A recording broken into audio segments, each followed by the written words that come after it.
dukkha comes in different flavors.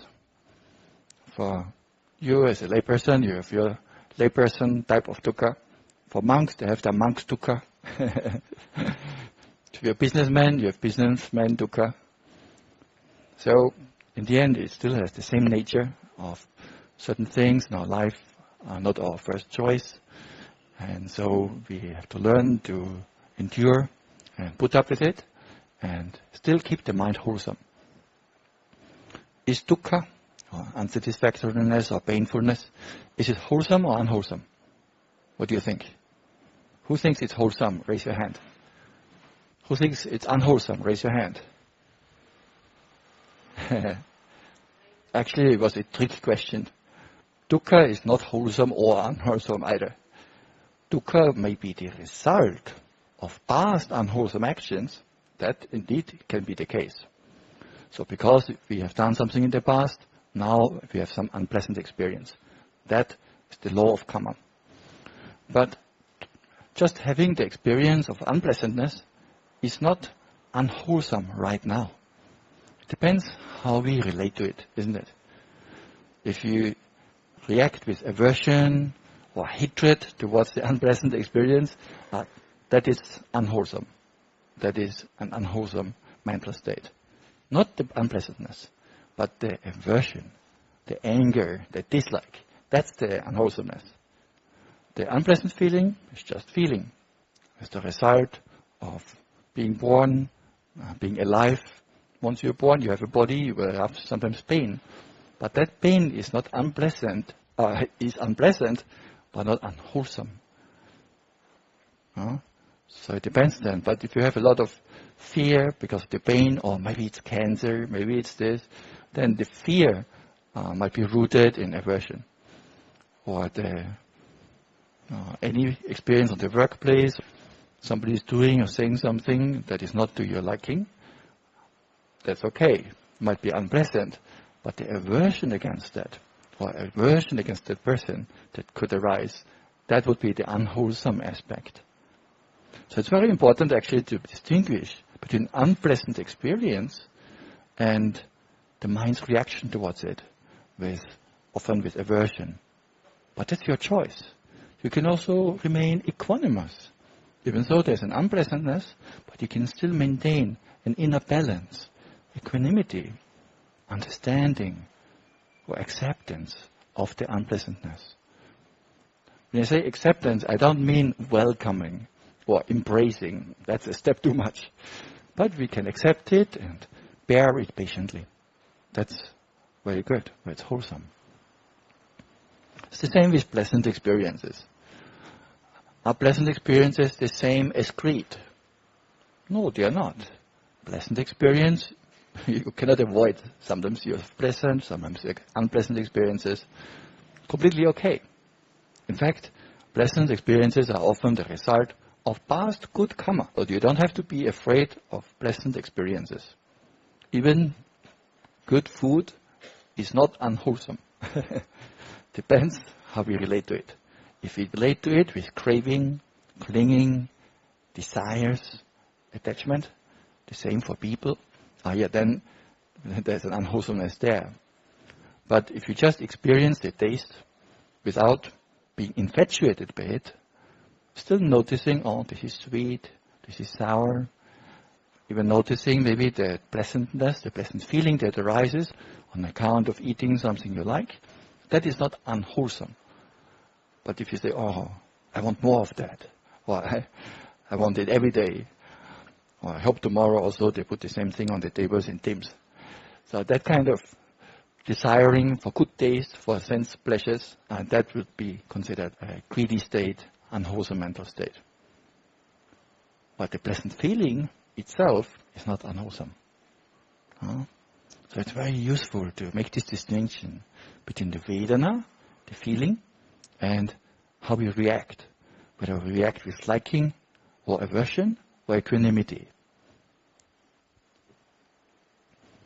What you say is the normal default reaction of the mind towards pleasant feeling, with aversion or greed or equanimity. Greed. Very fast, your answer. Speak from experience. And then the default reaction towards unpleasant experience is what? Aversion, anger, dislike. And the default reaction towards neutral experience, neutral. What would be the default reaction there?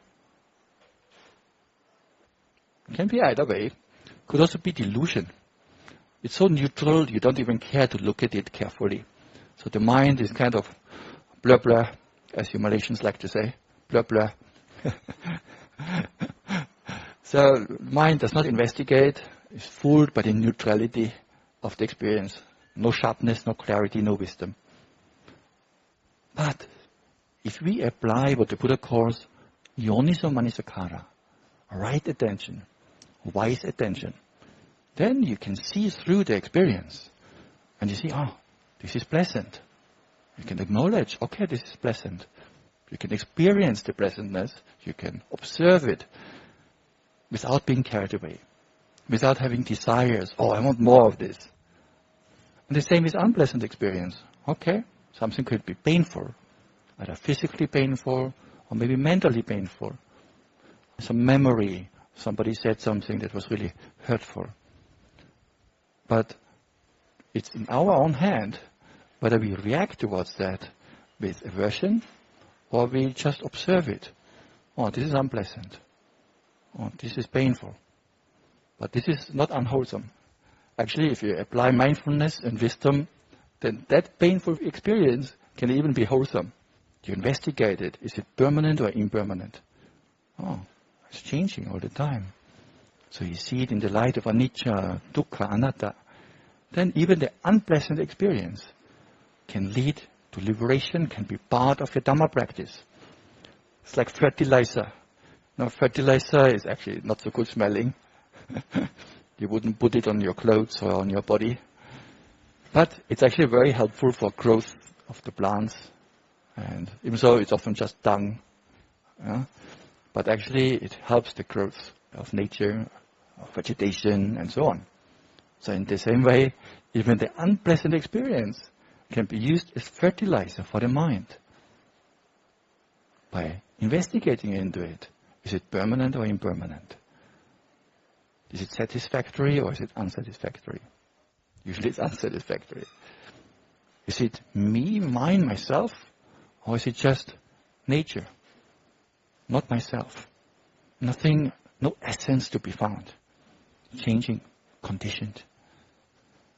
So if you view it in this way, there's no problem with unpleasant experience. Even if you have to do your taxes, it takes 3 hours, you can see the unpleasantness of that. That's okay. And patiently develop your muscle and strength of patient endurance. So you can use those things as fertilizer. And likewise, if somebody says something a bit rough or rude, thank you for the fertilizer. Sadhu, sadhu. More fertilizer coming. Of course, we should not use it in a cynical way, like I'm saying it now. But you could really have a sense of, okay, that's not a problem. I can handle this. A weak person, whatever you give him, anything unpleasant, will immediately be strongly affected, upset, angry, irritated. This is not the nature of a strong person. A strong person, anything happens, does not shake. Unmovable, emotionally speaking. Can still avoid getting into trouble. Can still avoid certain things, that's okay. But even if something is, objectively speaking, not quite right, the emotional state does not get affected. You don't take it personally. So in this way, you can handle any situation. Of course, it's not so easy. It takes practice and training. And sometimes you may accept smaller challenges for the sake of practicing your muscle of endurance, of patience. So sometimes maybe a room is a bit too hot or a bit too cool. Maybe I don't need to turn on the fan now or turn on the aircon straight away. Maybe I can practice my endurance a little bit with these small things. Okay, it's a bit too warm for me. It's okay. I can still handle it. I don't have to do something about it. Or a bit too cold. Or a mosquito landing on the hand. Okay, you can remove it. Sometimes you leave it. But it's not a big deal. You're not going to die from that. So you accept some of the discomforts and just let them be. And in this way, train your muscle of patient endurance. So that when later something really serious comes along, you can handle it. Because if you always take the easiest way, you always avoid every discomfort, even you walk barefoot, the monks also, but then any small stone, you have to walk around it, just that's not painful. No, you can just walk over it. You're not going to die from that. Get some free acupuncture. No need to pay anything for free. You just walk from SPS to TIMS. Every day in the morning, the monks have free acupuncture. The whole soul is punctured. So in this way, you can accept smaller challenges. And then if something more serious happens in your life, no problem. The mind has been trained in endurance, in patience, understanding, wisdom. So when you think about your own smaller challenges in your life, remember that. You don't always have to change things. Sometimes environment is actually quite difficult to change. It's much easier to change ourselves than change everyone else. Because if you want to change everyone else, how many people do you have to change? Unlimited. If you want to change yourself to feel better, how many people do you have to change? Just one. You choose which one you want. So, for me, I always go the least resistance, the easiest way. Changing myself is usually easier than changing others. So once the mind understands, actually, this is where the work has to be done, in your own heart, in our own mind, then life becomes easy. We don't have to look for solutions outside. It's straight in front of us. I offer that for your reflection today.